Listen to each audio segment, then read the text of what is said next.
कहानी एक ऐसे घर से जहां शादी का माहौल है, लेकिन टेंशन और शांति इतनी कि शादी का घर किसी जंग के मैदान जैसा दिख रहा था। अरे जैसा मर्जी डेकोरेशन कर दो, पैसों की चिंता मत करो। इतना पैसा जब लड़के वालों को दे दिया तो फूल वालों को देने में मुझे क्या दिक्कत है? अरे धीरे बोलो ना, साफ लग रहा है कि फ्रस्ट्रेटेड हो। अरे तुम तो चुप ही रहो, एक बेटी संभाल नहीं पाई।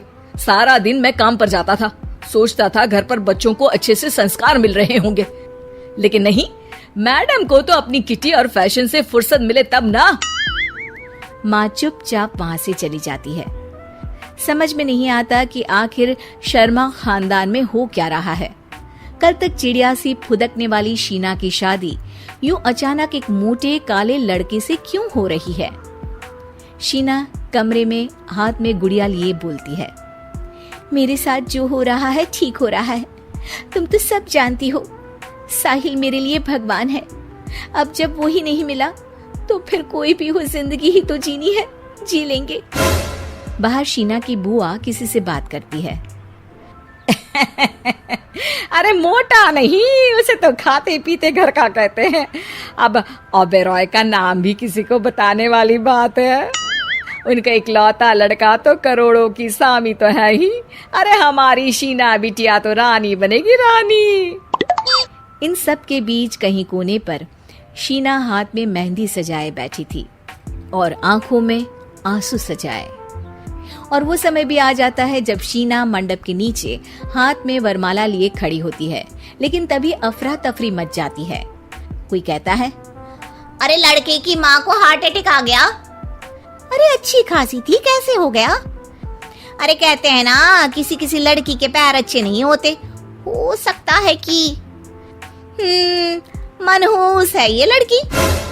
शीना पास खड़ी सब सुन रही थी। फिर शीना अपने कमरे में आ जाती है। शादी ये कहकर नहीं होती कि लड़की मनहूस है। अब लगातार शीना के लिए लड़के देखने आते, लेकिन आस पड़ोस या किसी के कहने पर शादी हर बार टूट जाती। लेकिन एक दिन, अंकल, मैं काफी दिनों से आपसे मिलने की कोशिश कर रहा था, लेकिन हिम्मत नहीं हो पा रही थी। अरे बेटा, हिम्मत तो हमारी टूटी पड़ी है। वैसे कौन हो तुम? अब मेरा नाम साहिल है अंकल। मैं शीना से प्यार करता हूँ और उसी से शादी करना चाहता हूँ। अरे अब तो किस जात के हो ये भी मायने नहीं रखता। बेटा, मेरी बेटी मनहूस है, ये सब कहते हैं कि इसीलिए उसकी शादी नहीं हो पा रही। अगर तुम शादी करने को तैयार हो तो ठीक है। शीना की शादी साहिल से हो जाती है। अगले दिन साहिल की माँ का देहांत हो जाता है और एक बार फिर लोग शीना को अपशकुनी कहने लगते हैं। अरे खा गई दीदी को ये। अरे क्या जरूरत थी साहिल किसी मनहूस को घर लाने की? पर बुआ, माँ की तो तबीयत पिछले कई साल से खराब थी। डॉक्टर्स ने जवाब दे दिया था। क्या पता ये भी उनका सौभाग्य हो कि वो बहू का मुंह देख पाई। अरे बहू का मुंह देख पाई, या ये कह लो कि बहू का मुंह देखते ही स्वर्ग लोक सिधार गई। खैर, हमें क्या, घर तुम्हारा है, हम तो चले। अब शीना को खुद पर ही शक होने लगता है कि कहीं सच में वो अपशकुनी तो नहीं। साहिल, हम दोनों की शादी नहीं हुई होती तो अच्छा था।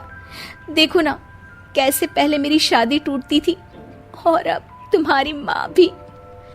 अरे ऐसा कुछ नहीं होता शीना, अपशकुनी वगैरह कुछ नहीं होता। ये सब तो ईश्वर के खेल हैं। वो शादी तुम्हारी इसलिए टूट गई क्योंकि तुमको मेरी पत्नी बनाना था, और माँ का जाना तो तय था। वो काफी बुजुर्ग थी, साथ ही एक ऐसी बीमारी से जूझ रही थी जिसमें डॉक्टर्स भी उन्हें नहीं बचा पाते। शीना साहिल की बात सुनकर तसल्ली कर लेती है और वहां से चली जाती है। अगले दिन, शीना, अरे ओ शीना। क्या हुआ? उफ, कहीं फिर मेरी वजह से कोई नुकसान?